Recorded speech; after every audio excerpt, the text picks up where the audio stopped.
Hi friend, आज जो है हम लोग जेई और नीट के प्रीवियस ईयर क्वेश्चन सॉल्व कर रहे हैं। हम लोगों का जो चैप्टर है स्ट्रक्चर ऑफ एटम और हमारा टॉपिक जो है क्वांटम नंबर। आज हम लोग क्वांटम नंबर पे क्वेश्चन सॉल्व करेंगे। जैसे देखिए इस पे क्वेश्चन दिया हुआ है, which of the following is not permissible arrangement of electron in an atom. ठीक है, कह रहा है कि इसमें ऐसा कौन सा हमारा अरेंजमेंट हुआ है इलेक्ट्रॉन का, मतलब किसी एटम का, जो कि परमिसेबल नहीं है।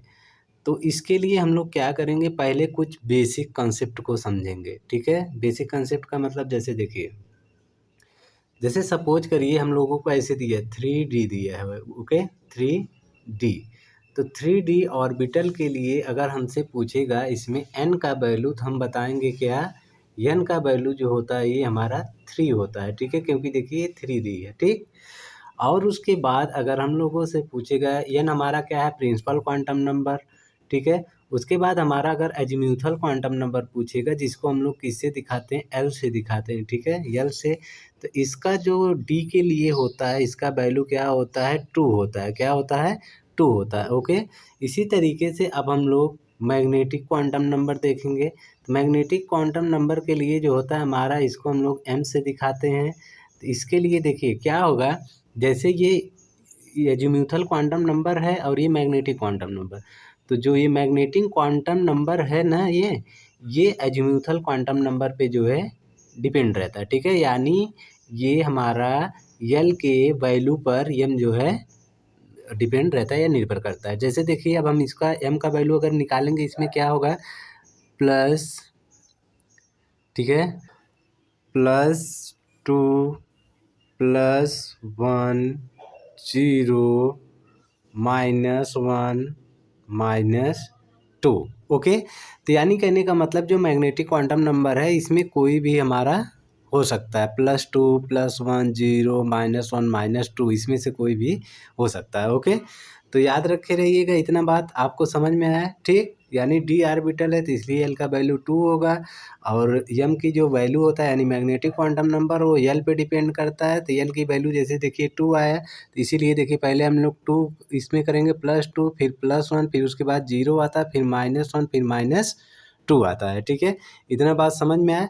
उसके बाद जो हम लोगों का स्पिन क्वांटम नंबर होता है वो क्या होता है, +1/2 और -1/2, इसमें से कोई भी एक हो सकता है। ओके, ठीक है, इतना बात समझ में आया।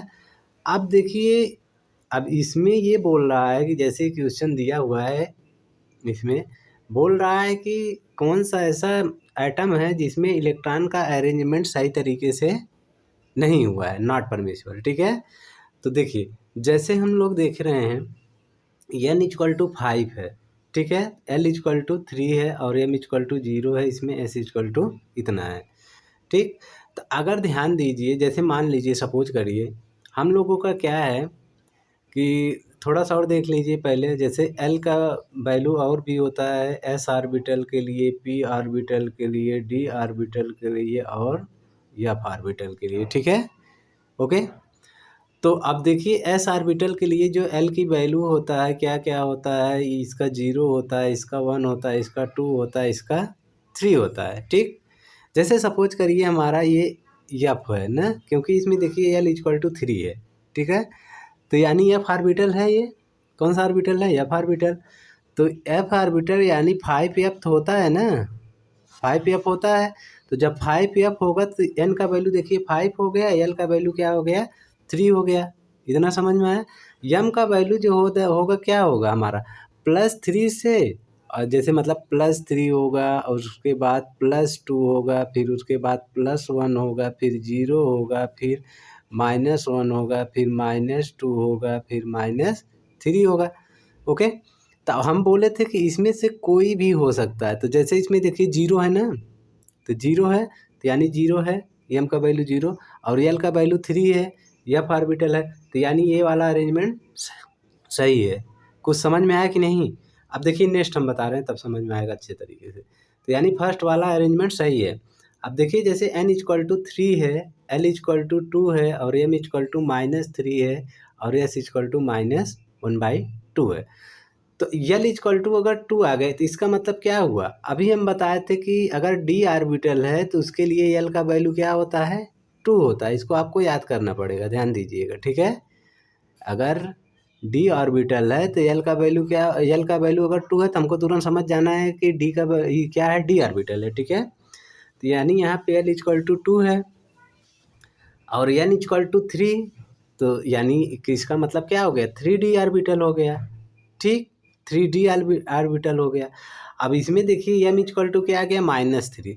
तो हम बताए थे अभी आप लोगों को m का जो वैल्यू होता है वो l पे डिपेंड करता है। तो l का तो वैल्यू यहाँ पे सिर्फ 2 तक है, इसमें क्या दे दिया, -3 दे दिया, सही है कि नहीं? यल का वैल्यू जो होगा यानी एम का वैल्यू क्या होगा, +2 होगा, उसके बाद +1 होगा, फिर 0 होगा, फिर -1 होगा, फिर -2 होगा। इसमें -3 दे दिया तो 3 होगा ही नहीं करेगा। तो इसलिए ये ऑप्शन हमारा यही वाला क्या होगा, नॉट परमिसिबल होगा, ठीक है?